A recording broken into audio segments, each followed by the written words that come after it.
Hi guys, this is Abhishek Verma and you are watching Vidyas Thariwale sir.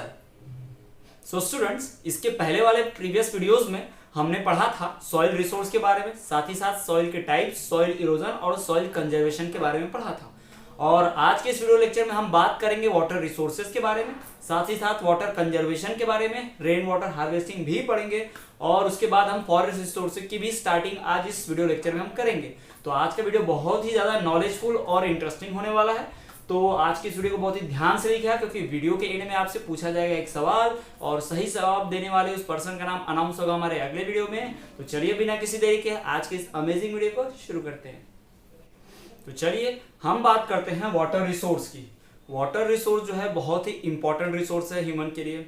जिस तरह से soil जो है one of the most important resource है human life में, बिल्कुल वैसे ही वाटर भी जो है one of the most important resource है ह्यूमन लाइफ में। यहाँ तक कि वाटर जो है वो ह्यूमन से लेके प्लांट से लेके बाकी एनिमल्स जो भी हैं या लिविंग ऑर्गेनिज्म सब के लिए वाटर क्या बहुत ही ज्यादा इसेंशियल है।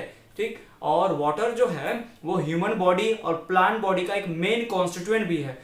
इनफैक्ट ह्यूमन बॉडी में 70% क्या कंटेंट होता है, वाटर कंटेंट होता है। तो वाटर जो है वो हमारे लिए बहुत ही यूजफुल है। वाटर का इस्तेमाल हम बहुत सारी चीज़ों में करते हैं। वाटर ड्रिंकिंग के लिए मेन पर्पज, उसके बाद हम डेली एक्टिविटीज जैसे कि bathing, cooking, washing of utensils, clothes etcetera इन सारे कामों में इस्तेमाल करते हैं। और तो और वाटर का इस्तेमाल इलेक्ट्रिसिटी जनरेशन के लिए भी होता है। तो इन सारी विजतों को ध्यान में रखते हुए चलिए अब हम बात करते हैं वाटर रिसोर्स की। तो वाटर जो है वो बहुत ही इसेंशियल रिसोर्स है, बहुत ही इसेंशियल यानी महत्वपूर्ण जरूरी रिसोर्स है। कहाँ और किसके लिए? ह्यूमन के लिए, ह्यूमन साथ ही साथ लिविंग बींग्स के लिए वाटर क्या है, बहुत ज्यादा इंपॉर्टेंट रिसोर्स है। दूसरी बात, वाटर जो है ह्यूमन का साथ ही साथ एनिमल का बॉडी का मेन कॉन्स्टिट्यूएंट है। ह्यूमन, एनिमल, प्लांट, यानी कि वाटर जो है वो क्या है, मेन कॉन्स्टिट्यूएंट है, महत्वपूर्ण भाग है, महत्वपूर्ण अंग है। किसका? प्लांट्स का as well as animal beings का। जितने भी एनिमल बींग्स होते हैं उन सभी का। तो इन सभी के बॉडी में क्या कंटेंट होता है? वाटर कंटेंट होता है। ठीक, वाटर हमारे लिए बहुत ज्यादा इंपॉर्टेंट है। और तो हम वाटर को अदर वेरियस पर्पसेस के लिए यूज करते हैं, जैसे कि कुकिंग, बाथिंग, वॉशिंग एक्सेट्रा। इसमें ड्रिंकिंग सबसे इंपॉर्टेंट है। तो इन सारे कामों के लिए हम वाटर रिसोर्स का इस्तेमाल करते हैं। अब सवाल आता है कि वाटर जो है हमें मिलता है कहां से? तो हमें पढ़ना है वाटर के सोर्सेस, यानी वाटर के सोर्सेस कौन कौन से। हमें पढ़ना है कि वाटर के सोर्सेस कौन कौन से होते हैं। तो वाटर सोर्सेज का मीनिंग आप समझ लीजिए, वो सोर्सेज जहां से हम अपने यूज के लिए वाटर को ड्रॉ करते हैं, एक्सट्रैक्ट करते हैं ना, यानी the sources which provide water for us are known as water sources. वो जगह या वो सोर्स जिससे हम वाटर क्या करते हैं, वो स्रोत जहां से हम वाटर इस्तेमाल करते हैं। जैसे कि हम कुएं से पानी निकालते हैं तो वेल क्या है हमारे लिए? वाटर सोर्स है। हम रिवर से पानी ड्रैग करते हैं तो रिवर हमारे लिए क्या है? वाटर सोर्स है। तो जो भी सोर्स जहां से हमें वाटर अपने यूज के लिए अवेलेबल होता है उसे हम क्या कहते हैं? वाटर सोर्स करते हैं। तो चलिए हम पढ़ते हैं वाटर सोर्सेज को और भी डिटेल में। तो चलिए हम पढ़ते हैं सोर्सेज ऑफ वाटर को। वाटर के मेनली 4 सोर्सेस होते हैं। वाटर जहां से भी हमें मिलता है उसके टोटल कितने सोर्स है? 4 सोर्स है, यानी 4 जगहों से हम वाटर ऑब्टेन करते हैं अपने इस्तेमाल के लिए। सबसे पहला है सरफेस वाटर, जमीन के ऊपर का पानी। ग्राउंड वाटर, जिसको अंडरग्राउंड वाटर भी बोलते हैं, जमीन के नीचे का पानी। एटमॉस्फेरिक वाटर, यानी हमारे एटमॉस्फेयर में, वातावरण में, एयर में मॉइस्चर के फॉर्म में जो पानी प्रेजेंट है उसे हम एटमॉस्फेरिक वाटर कहते हैं। और चौथा है ओशनिक वाटर, यानी कि जो सीज और ओशियंस में, समुद्र में और महासागरों में पानी प्रेजेंट है उसे हम क्या कहते हैं? ओशनिक वाटर कहते हैं। चलिए हम बात करते हैं सबसे पहले सरफेस वाटर की। सरफेस वाटर क्या है? जो भी वाटर हमें ग्राउंड के अपर सरफेस पे, जमीन की सतह के ऊपर, जैसे कि तालाबों में, नदियों में, झीलों में, वो जो पानी हमें दिखाई देता है जहां से हम वो पानी इस्तेमाल करते हैं उसे ही क्या कहते हैं? Surface water. यानी लैंड सरफेस के ऊपर जो पानी है उसे क्या कहा जाता है? Surface water. इसका इमेज एग्जांपल क्या होगा? रिवर, पॉन्ड, पॉन्ड मतलब तालाब, लेक मतलब झील। यानी इन जगहों से हमें क्या प्राप्त होता है, जो वाटर प्राप्त होता है, जो वाटर मिलता है उसे हम क्या कहते हैं, सरफेस वाटर कहते हैं। तो सरफेस वाटर आपको क्लियर हो गया कि the water which is present on the surface of the earth, on the surface of the earth, surface के ऊपर, ठीक, उसे हम क्या कहते हैं, सरफेस वाटर कहते हैं। और इसका एग्जांपल क्या है, रिवर, पॉन्ड, लेक्स, ठीक। अब हम बात करते हैं दूसरा ग्राउंड वाटर की।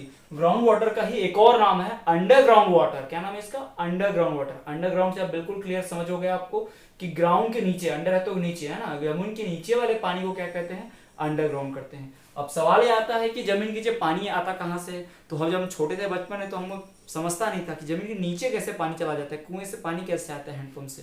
तो बाद में जब हमने बुक्स में पढ़ा, स्कूल में टीचर्स ने पढ़ाया कि बारिश का पानी क्या होता है, वो जमीन के थ्रू होता हुआ धीरे धीरे सोख करता हुआ पेनिट्रेट करके नीचे जमीन के नीचे चला जाता है और फिर वही पानी हम कुआं खोद के निकालते हैं। यानी जब बारिश होती है तो टोटल वाटर में से 60% का वाटर अपर सरफेस में ही सोख लेते हैं प्लांट्स या ट्रीज, जो भी नेचुरल वेजिटेशन प्रेजेंट है, और बचा हुआ 40% जो बारिश का पानी है वो जमीन से रिश्ता हुआ, जैसे मान लीजिए लैंड है और ये ट्रीज है, तो जो भी बारिश का पानी आएगा कुछ ये सोख लेंगे और कुछ जड़ों से नीचे होते हुए ऐसा जमीन में इकट्ठा हो जाएगा और पानी यहाँ पर जमा होगा। फिर हम यहाँ पे ऐसा कुआं खोद लेंगे और यही पानी वेल से हमको क्या हो जाएगा, मिलने लगेगा। तो इस तरह से वाटर साइकिल काम करता है, ठीक। तो ये हो गया हमारा कौन सा वाटर, ग्राउंड वाटर। तो ग्राउंड वाटर के हमारे सोर्सेस क्या हैं, ग्राउंड वाटर के हमारे मेन सोर्सेज जो हैं वो कौन से सोर्सेस हैं, अंडरग्राउंड वाटर में वेल्स, ट्यूबवेल्स, यानी कुआं होता है और साथ ही साथ ट्यूबवेल जहां से हम पानी खोद के निकालते हैं, इसे कहते हैं ग्राउंड वाटर या फिर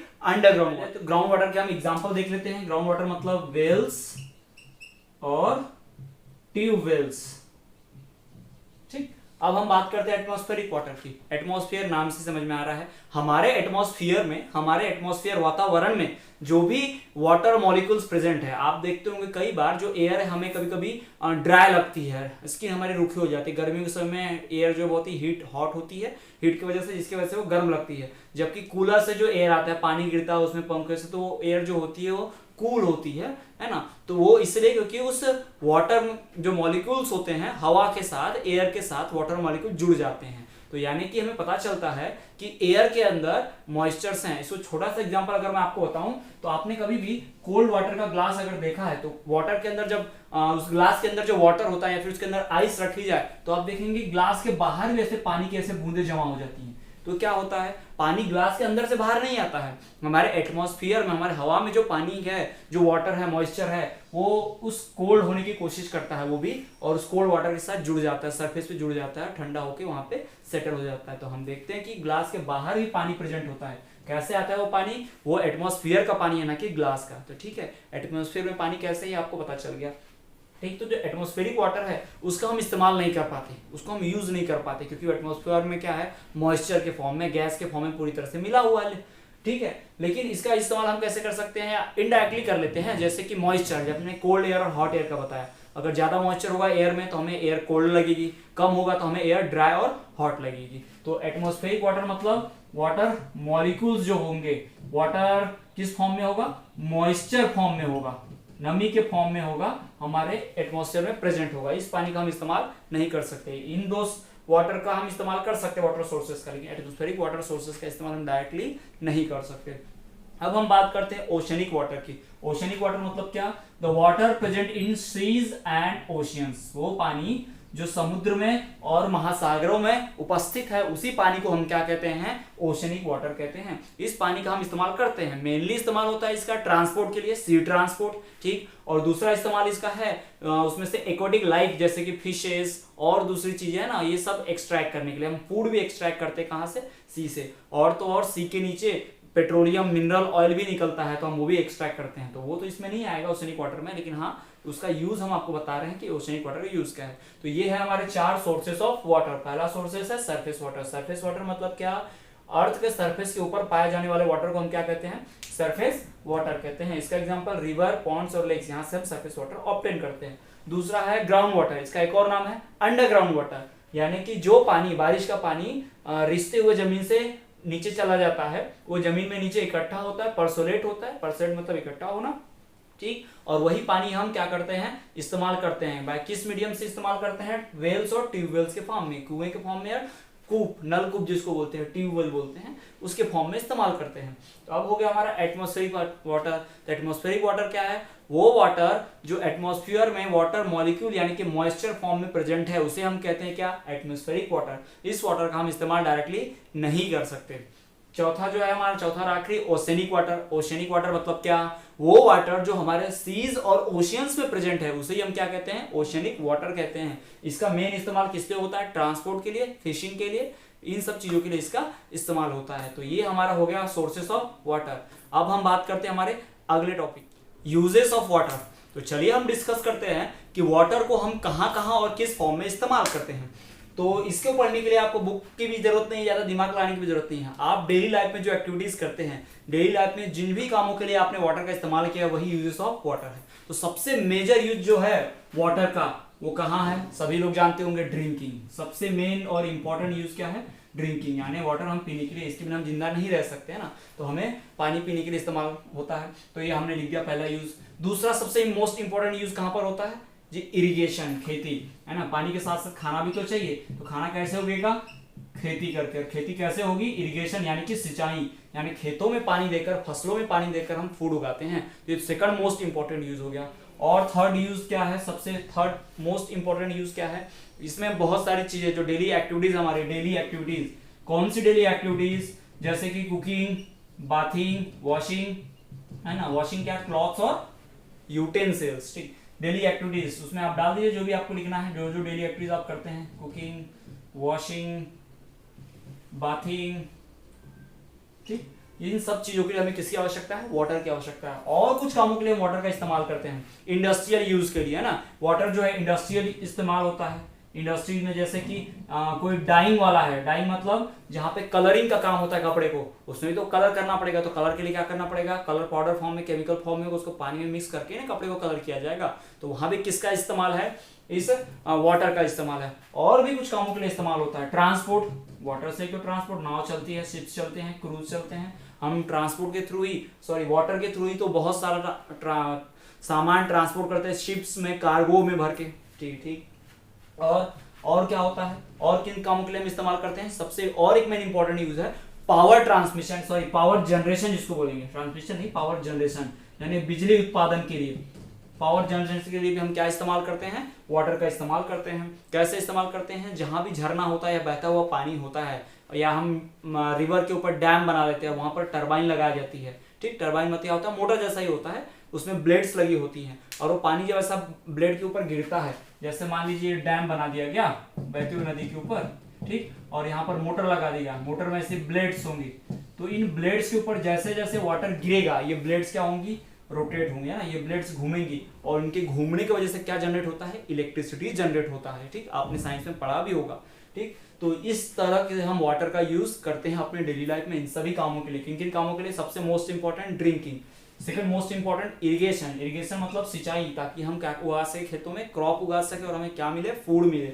तीसरा डेली एक्टिविटीज, कौन सी daily activities? Cooking, washing, bathing etcetera, इन सभी कामों के लिए हम किसका इस्तेमाल करते हैं? वाटर का इस्तेमाल करते हैं। और हमारे इंडस्ट्रीज में भी पानी का ही इस्तेमाल होता है। इंडस्ट्रीज में जो भी क्लॉथ बनाना हो, डाइंग करना हो, पेंटिंग का काम हो, उन सब में किसका इस्तेमाल होगा? वाटर का इस्तेमाल होगा। और साथ ही साथ हम वाटर को ट्रांसपोर्ट के लिए भी इस्तेमाल करते हैं। हमारा वाटर ट्रांसपोर्ट जो है वो वाटर के ऊपर डिपेंडेंट है। हम शिप्स में, कार्गोज में, कंटेनर्स में, बोट्स में भर के हम क्या करते हैं? पैसेंजर के साथ साथ गुड्स का भी ट्रांसपोर्टेशन करते हैं। और वाटर ट्रांसपोर्ट जो है one of the cheapest means of transport है, ये भी फैक्ट है, याद रखिए आप। Water transport is the one of the cheapest means of transport. और तो और हम वाटर का इस्तेमाल पावर जनरेशन यानी बिजली उत्पादन, इलेक्ट्रिसिटी बनाने के लिए भी करते हैं। तो ये सारी चीजें जो हैं ये क्या है? यूजेस ऑफ वाटर है। तो अब हम बात करते हैं वाटर रिसोर्सेज के साथ जो परेशानियां हैं, जो प्रॉब्लम्स है। तो चलिए देखते हैं हम कौन सी मेन प्रॉब्लम्स है जो वाटर रिसोर्स के साथ हमें देखने मिलती है। One of the major problem जो वाटर सोर्स के साथ है, वो सबसे इंपॉर्टेंट जो है वो है पॉल्यूशन। जी हाँ, प्रदूषण। पॉल्यूशन जो है वाटर सोर्स का सबसे मेजर प्रॉब्लम है। इसी के वजह से आज जो वाटर सोर्सेस हैं वो लिमिटेड हो चुके हैं। साथ ही साथ पानी की इतनी प्रॉब्लम, पानी की इतनी किल्लत हो रही है। कुछ तो ऐसे इलाके भी हैं जहां पर लोगों को पानी लेने के लिए 8-8 किलोमीटर तक, 10-10 किलोमीटर तक पैदल चलना होता है डेली। ये उनकी डेली एक्टिविटीज में शामिल है पानी के लिए। तो ये जो सवाल ये आता है कि पॉल्यूशन है, ये प्रॉब्लम अराइज क्यों होता है? तो कई कारण जिनकी वजह से पॉल्यूशन होता है। सबसे पहला कारण और मेजर कारण जो आज हो गया पॉल्यूशन का, वो क्या है? इंडस्ट्री से निकला हुआ वेस्ट। हमारे इंडस्ट्रीज से जो भी वेस्ट मटेरियल निकलता है ना, वो सारा वेस्ट मटेरियल हम क्या करते हैं? डायरेक्टली वाटर में थ्रो कर दिया जाता है। हम नदी नालों में उस गंदे पानी को थ्रो करते हैं, उसके बाद वो पानी उन नदी नालों से होते हुए गटर तक जाता है और वहां से होते हुए नदियों में मिलता है और नदियों से कहाँ चला जाता है? समुद्र में चला जाता है। रिवर का वाटर हम इस्तेमाल करते हैं पीने के लिए, है ना। और सी और ओशनिक वाटर में जब वो गंदा पानी मिलता है तो उसमें रहने वाले क्रिएचर, एक्वेटिक लाइफ को क्या पहुंचता है? नुकसान पहुंचता है। तो ये प्रॉब्लम है वाटर रिसोर्सेज के साथ। सिर्फ इंडस्ट्रियल वेस्ट ही नहीं, हमारे घरों से निकला हुआ गंदा पानी, हमारे किचन से निकला हुआ, हमारे बाथरूम और टॉयलेट से निकला हुआ गंदा पानी भी जो है इन्हीं नदी और नाले और गटर से होते हुए समुद्र में, रिवर्स में जाके मिल जाता है, जिसमें केमिकल, डिटर्जेंट, ये सारी चीजें होती हैं, जिसकी वजह से क्या होता है? उसमें रहने वाले एक्वेटिक एनिमल को भी नुकसान है। साथ ही साथ उसी पानी से हम कई बार इरिगेशन भी करते हैं, कैनल से, रिवर के पानी से, नहरों से, है ना। तो वही हमारे खेतों तक आता है और वही पानी हमारे फसलों में भी आता है, जिससे हमें बहुत सारी बीमारियां, उन केमिकल पार्टिकल जो उसमें प्रेजेंट होते हैं, इस सब का खतरा होता है। तो वाटर रिसोर्सेज के साथ सबसे मेजर प्रॉब्लम क्या है? पॉल्यूशन।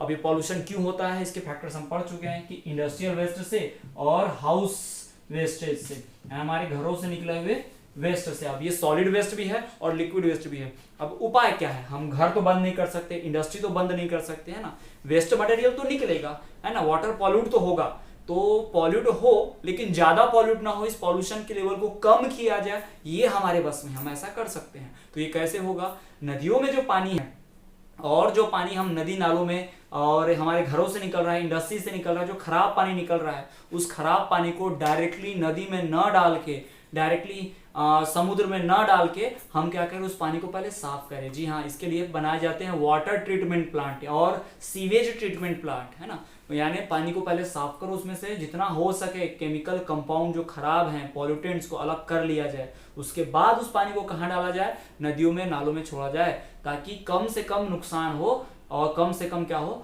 पॉल्यूशन हो। तो इसके लिए जगह जगह पर वाटर ट्रीटमेंट प्लांट, है ना, बनाए गए हैं। साथ ही साथ गवर्नमेंट जो बहुत सारे मिशन चलाती है, जैसे नर्मदा बचाओ आंदोलन, है ना, क्लीन गंगा मिशन, इस तरह के मिशन चले हैं, इस तरह के योजनाएं लागू की गई हैं, जिससे वाटर को क्या किया जा सके? क्लीन किया जा सके।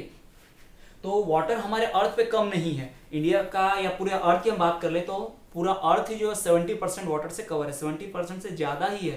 लेकिन फिर भी हम अक्सर सुनते रहते हैं कि सेव वाटर, पानी बचाओ। तो ये क्यों होता है? इसका एकमात्र कारण है कि हमारे पास पानी है, लेकिन हमारे पास जो पीने का पानी है उसको हम लगातार क्या करते जा रहे हैं? दिन ब दिन प्रदूषित और पॉल्यूटेड करते जा रहे हैं, जिसका रिजल्ट क्या निकल रहा है कि वाटर रिसोर्सेस, वाटर सोर्सेस के साथ प्रॉब्लम हो रही है और जो भी पानी है वो क्या है? लिमिटेड है। तो हमें इस प्रॉब्लम को दूर करने का उपाय पढ़ना है। तो चलिए हम पढ़ते हैं वाटर को बचाने के उपाय। तो चलिए हम बात करते हैं कंजर्वेशन ऑफ वाटर की। पानी को कैसे संरक्षित किया जाएगा, कैसे बचाया जाएगा, वो हम स्टडी करते हैं। तो वाटर को कंजर्व करने का, पानी को संरक्षित करने का, पानी को बचाने का सबसे आसान और बढ़िया उपाय है रेन वाटर हार्वेस्टिंग करना, यानी बारिश के पानी को बचाना। जी हाँ, बारिश का पानी बहुत ही इंपॉर्टेंट है। बारिश के पानी, इनफैक्ट बारिश का जो पानी होता है, अगर नेचुरल फॉर्म ऑफ कोई वाटर जो प्योर फॉर्म में, तो रेन वाटर ही है।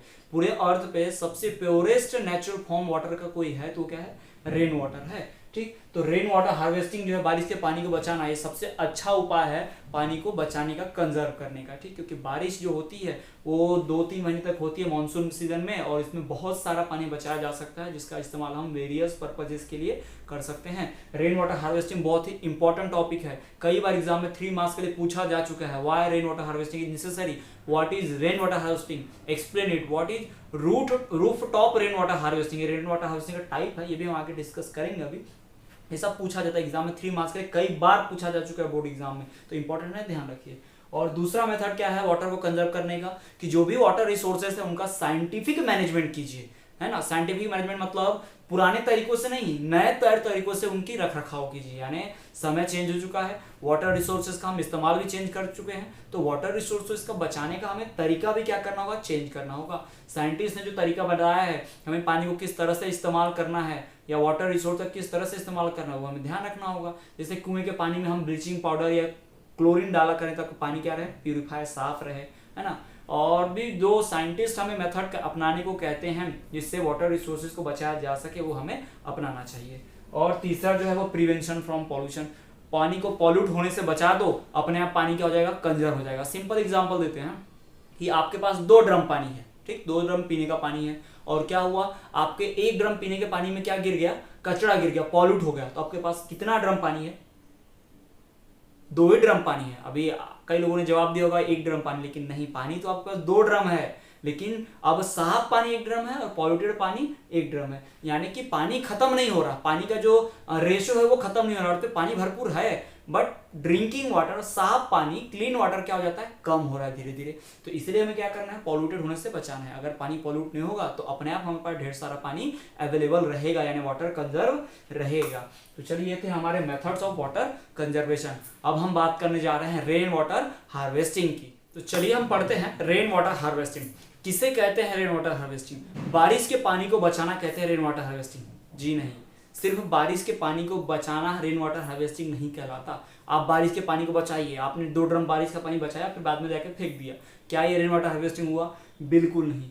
सिर्फ बारिश के पानी को बचाना ही रेन वाटर हार्वेस्टिंग नहीं कहलाता। बारिश के पानी को बचाना, साथ ही साथ उसका फ्यूचर में यूज करना किसी ना किसी एक्टिविटी के लिए, क्या कहा जाएगा उसको? Rain water harvesting. तो कैसे दी जाती है definition? Collection of rain water, बारिश के पानी को क्या करना? बचाना। Collection of rain water to use it in future,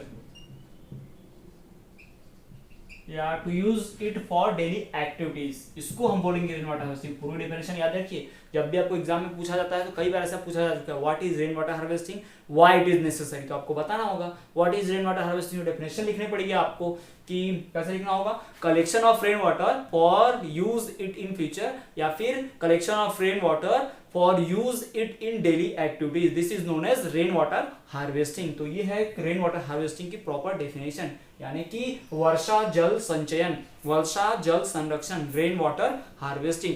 अब हम बात करते हैं कि रेन वाटर हार्वेस्टिंग की कैसे जाती है। तो रेन वाटर हार्वेस्टिंग जो है वो की जाती है एक roof top rain water harvesting, यानी घर के छत के ऊपर गिरने वाले पानी से संरक्षित करना, पानी को बचाना। वो कैसे होगा? रूफ टॉप पे, नाम याद रखिएगा इसको, रूफ टॉप यानी छत, घर की छत, आप समझ सकते हैं, roof top, roof top rain water harvesting. इसको कैसे किया जाता है उसी को हम पढ़ने वाले हैं। आपने देखा होगा कि अक्सर घर की छत के ऊपर बारिश के पानी बाहर गिरने के लिए पाइप्स लगे होते हैं। अक्सर देखा होगा आपने, छोटे छोटे पाइप्स लगाते हैं ताकि छत के ऊपर जो पानी गिर रहा है वो बाहर चला जाए। तो क्या होगा अगर उन पाइप्स को हम आपस में जोड़ के पर्टिकुलर पाइप को एक ले जाके उसे टैंक में जोड़ दें, तो क्या होगा? सारा पानी जो बाहर गिर रहा था, व्यर्थ हो रहा था, वेस्ट हो रहा था, और वो एक जगह इकट्ठा होगा। तो आप बोलेंगे आपकी पानी तो बड़ा गंदा रहता है, बारिश का छत के ऊपर गंदगी रहती है, उसको भी साफ करने का बड़ा सरल और आसान उपाय, ये सारी चीजें हम आपको यहाँ समझाएंगे। चलिए हम डायग्राम की मदद से आपको बताते हैं। तो रेन वाटर हार्वेस्टिंग का जो मेथड है उसे क्या कहा जाता है? Roof top rain water harvesting. चलिए हम उसकी बात कर लेते हैं वो कैसे किया जाता है। मान लीजिए आपका घर है ना, घर के ऊपर छत है। अब पेंटर तो ज्यादा अच्छे हैं नहीं, तो जो डायग्राम है उसी से काम चला लीजिए, है ना। तो मान लीजिए हम उसको क्या करेंगे, छत के ऊपर से एक पाइप जोड़ दिया, इसके ऊपर जो भी बारिश आ रही है छत के ऊपर, वो पानी को हम एक पाइप के थ्रू क्या कर लेंगे? इकट्ठा कर लेंगे। सारे पाइप को एक पाइप से कनेक्ट कर देंगे और ये पाइप का पानी बड़े से टैंक में हम जमा करेंगे। ठीक है, तो पानी तो जमा हो गया, ठीक, चलिए बहने से हमें बचा लिया। वरना ये पाइप नहीं रखता तो इधर उधर का पानी कहाँ जाता? नदी नालों में चला जाता और वेस्ट हो जाता, हम उसका इस्तेमाल नहीं कर पाते। हमारे घर के बाजू में जस्ट पास में जो नाली होती है, गटर होता है, उसमें ही जाता है पानी सीधा, तो हम उसका इस्तेमाल करते क्या? बिल्कुल नहीं। यानी जो पानी हमारा पूरे मानसून सीजन में वेस्ट होता था, वो हजारों लीटर पानी हम क्या कर सकते हैं? बचा सकते हैं। अब सवाल आता है कि इस पानी को प्यूरिफाई, साफ कैसे किया जाएगा? तो अक्सर क्या किया जाता है, जमीन के अंदर गड्ढा खोद दिया जाता है, उसमें टैंक फिट कर दिया जाता है और टैंक को नीचे से क्या करते हैं? खाली कर देते हैं, यानी काट दिया जाता है। टैंक पूरी तरह से अंदर से पैक नहीं रहेगा, खाली रहेगा, या टैंक में ऐसे ऐसे कुछ बड़े बड़े होल बना दिएंगे साइड में। इससे होगा क्या? नीचे ईंट कंकड़ पत्थर रख दिया जाता है, रेती रख दी जाती है, और फिर जब भी बारिश का पानी इसमें डाला जाता है तो पानी क्या होता है? रिसते हुए उन स्टोन्स से, सैंड से, है ना, उन पत्थरों से छानता हुआ पानी क्या निकलता है? साफ निकलता है एकदम। वो तो नेचुरली क्या हो जाता है? प्यूरिफाई हो जाता है ना, क्लीन हो जाता है। तो यही पानी आप एक तो दूसरा काम कर सकती है, आप उसी टैंक के बाजू में कुआं खोल दीजिए, तो ये टैंक से रिश्ता हुआ पानी पे कुएं में जाएगा तो कुआं हमेशा भरा रहेगा, कुआं कभी सूखेगा नहीं। ये टेक्निक महाराष्ट्र के मैक्सिमम इलाकों में की जाती है। महाराष्ट्र एक ऐसा स्टेट है जहाँ पे अक्सर ड्राफ पड़ जाता है, हमेशा सूखा पड़ता है। हर साल महाराष्ट्र के 1/3 एरिया में क्या पड़ जाता है, सूखा पड़ जाता है। तो वहाँ के लोगों ने यही टेक्निक निकाली है। हर व्यक्ति क्या करता है, अपने घर के पास वो 200 लीटर वाला ड्रम लेता है, उससे सारा पानी इकट्ठा करके उस ड्रम में जमा करता है। वो ड्रम नीचे से काट दिया जाता है ना, उस ड्रम में क्या किया जाता है, इसको कट कर दिया जाए नीचे से, और तो और उस ड्रम में ऐसे होल्स बना दिए जाते हैं ना, उस ड्रम में ऐसे होल्स बना दिए जाते हैं, ताकि क्या हो, जो भी पानी है आसपास का वो सारा पानी उस ड्रम में रिसते हुए, साफ होते हुए, इसमें कंकड़ पत्थर भर दिए जाते हैं, रिसते हुए जाए और बाजू के उनका जो कुआं है उसका वाटर लेवल हमेशा बना रहे। ठीक, इस तरह से पानी काम में लाए तो इसे साफ कर दिया जा सकता है। नहीं तो आप इसको नॉर्मल टैंक में जमा कर लीजिए और उस पानी को, टैंक के पानी को आप गाड़ी धोने में इस्तेमाल कर सकते हैं, अपने गार्डन के प्लांट्स को पानी देने में इस्तेमाल कर सकते हैं ना, और क्लीनिंग के लिए, साफ सफाई के, टॉयलेट बाथरूम साफ करना है तब भी उसका इस्तेमाल किया जा सकता है। तो इस तरह से पानी को हम क्या कर सकते हैं,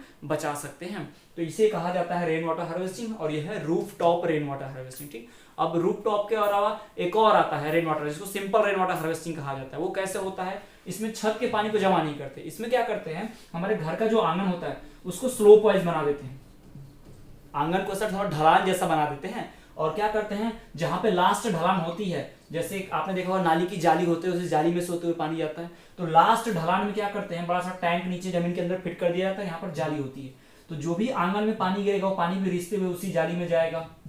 ठीक, और जाके नीचे टैंक में जमा हो जाएगा। तो ये भी एक प्रकार की रेन वाटर हार्वेस्टिंग है। तो बोर्ड एग्जाम में अक्सर पूछा जाता है, बार बार पूछा जा चुका है, what is rain water harvesting, why rain water harvesting is necessary. तो आपको ये जवाब लिखना है, आपको डेफिनेशन भी आनी चाहिए। ठीक, तो क्या है rain water harvesting, collection of rain water for using it in future, है ना, collection of rain water to use it for daily activities, इसी को क्या कहते हैं, rain water harvesting. Rain water harvesting का एक टाइप है क्या, roof top rain water harvesting. कैसे किया जाता है, छत के ऊपर पाइप से, सारे जो छोटे पाइप होते हैं उनके मेन पाइप से जुड़ दिया जाता है और उस पाइप को एक टैंक में फिट कर दिया जाता है, और सारा रेन वाटर जो है उस पाइप से होते हुए कहाँ पहुंच जाता है, टैंक में पहुंच जाता है। ठीक, जो वाटर लेवल को क्या करता है, हमेशा मेंटेन रखता है। तो ये है रेन वाटर हार्वेस्टिंग। तो अक्सर आपके एग्जाम में सवाल पूछा जाता है कि रेन वाटर हार्वेस्टिंग नेसेसरी क्यों है, क्यों जरूरी है, या रेन वाटर हार्वेस्टिंग का इस्तेमाल कहाँ पर है, या बारिश के बचाए हुए पानी को हम कहाँ यूज करते हैं। तो चलिए हम देखते हैं why rain water is harvesting is necessary. तो सबसे पहली बात कि रेन वाटर हार्वेस्टिंग नेसेसरी क्यों है, क्योंकि वाटर एक रिसोर्स है, इंपॉर्टेंट रिसोर्स है, और वाटर को हमें क्या करना है, सेव करना है, बचाना है, इसलिए रेन वाटर हार्वेस्टिंग क्या है, नेसेसरी है। दूसरी बात, तो सबसे पहले आप क्या लिखेंगे, टू सेव वाटर, है ना, to save water rain water harvesting is necessary. दूसरी बात, बचाए हुए पानी को हम कहाँ इस्तेमाल कर सकते हैं, फ्यूचर में, for future use, future use के लिए भी पानी बचाना है। ठीक, साथ ही साथ हम क्या कर सकते हैं, इस बचाए हुए पानी को हम क्या कर सकते हैं, इंडस्ट्री में यूज कर सकते हैं, इंडस्ट्रियल यूज कर सकते हैं ना, इंडस्ट्रियल यूज।